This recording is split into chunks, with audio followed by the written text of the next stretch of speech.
ಸೌತೆ ಬೀಜದ ಪಾಯಸ. ನಮಸ್ಕಾರ ಸ್ನೇಹಿತರೆ, ಇವತ್ತು ನಾವು ಉತ್ತರ ಕರ್ನಾಟಕದ ಸೌತೆ ಬೀಜದ ಪಾಯಸ ಮಾಡ್ತಾ ಇದ್ದೀವಿ. ಇದಕ್ಕೆ ಬೇಕಾಗಿರೋ ಸಾಮಾನು: ಅರ್ಧ ಕಪ್ ಸೌತೆ ಬೀಜ, ಸ್ವಲ್ಪ ಗೋಡಂಬಿ, ಬಾದಾಮಿ, ಅರ್ಧ ಚಮಚ ಏಲಕ್ಕಿ ಪುಡಿ, ಒಣ ದ್ರಾಕ್ಷಿ, ಅರ್ಧ ಕಪ್ ಬೆಲ್ಲ, 1 ಕಪ್ ಹಾಲು. ಸೌತೆ ಬೀಜನ ಸ್ವಲ್ಪ ತುಪ್ಪ ಹಾಕ್ಕೊಂಡು, ಒಂದು ಅರ್ಧ ಸ್ಪೂನ್ ತುಪ್ಪ ಹಾಕ್ಕೊಂಡು ಇದನ್ನು ಒಂಚೂರು ಹೊಂಬಣ್ಣ ಬರೋವರೆಗೂ ಹುರ್ಕೋಬೇಕು. ಈಗ ಇದು ಹೊಂಬಣ್ಣ ಬಂದ ಮೇಲೆ ಒಂದು ಪ್ಲೇಟಿಗೆ ತಕ್ಕೊಂಡ್ಬಿಡ್ಬೇಕು.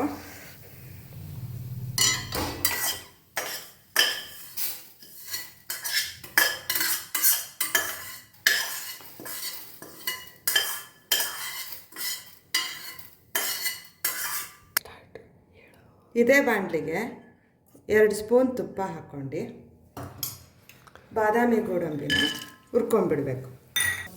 ಇದಕ್ಕೆ ಒಣ ದ್ರಾಕ್ಷಿ ಹಾಕ್ಕೋಬೇಕು. ಇದೂ ಸ್ವಲ್ಪ ತುಪ್ಪದಲ್ಲಿ ಹುರಿದ ಮೇಲೆ ಕಪ್ಪಿಗೆ ತಗೊಂಡ್ಬಿಡ್ಬೇಕು.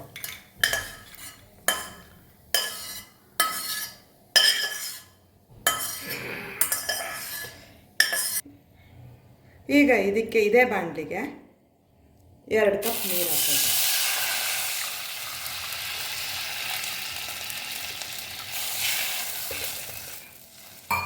ಇದು ಕುದ್ದ ಮೇಲೆ ಕುದಿಯೋ ನೀರಿಗೆ ಈ ಸೌತೆ ಬೀಜನ ಸೇರಿಸ್ತಾ ಇದ್ದೀನಿ.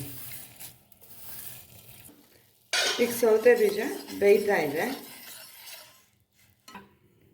ಇದನ್ನು ಮುಚ್ಚಿಬಿಟ್ಟು ನೀಟಾಗಿ ಬೇಯಿಸ್ಕೋಬೇಕು. ಇದು ಬೆಂದಿರೋದಕ್ಕೆ ಬೆಲ್ಲನ ಸೇರಿಸ್ಕೊತಾ ಇದ್ದೀನಿ.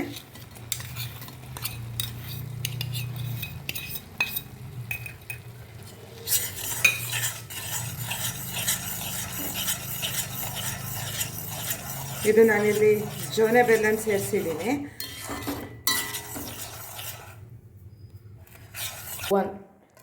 ಈಗ ಇದು ಬೆಲ್ಲ ಹಾಕಿರೋದು ಕುದೀತಾ ಇದೆ. ಇದು ಇನ್ನೂ ಒಂದು ಸ್ವಲ್ಪ ಚೆನ್ನಾಗಿ ಕುದೀಲಿ.